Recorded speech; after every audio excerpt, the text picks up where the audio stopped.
Ang saranggulang pa. Para sa mobilya! Sumpi. Dapat kasi hindi mo ako tinuro kahapon! Pabibo ka! Sa kulungan pa rin sila. Ako sa ilang sako. Talagang masama loob nitong isa.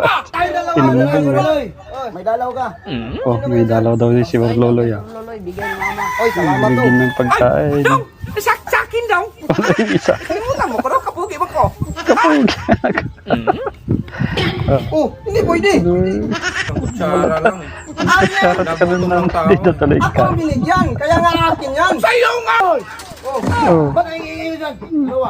Ay, wala pa siya. ingay-ingay mo kasi. Iyan, Eh, lagay kami ka dyan. binigyan ng pagkain. Tapos nangingi man siya ng ano. Max, maghintay ka sa pagkain mo. Napagalitan Hoy, talaga. kinig ka ha! Oh. Yung dumating kanina dito, paglabas ko dong, kayong dalawang sakaling ko. Hindi ko yun ha. Narinig tuloy. Tuloy, sakaling ko, sir.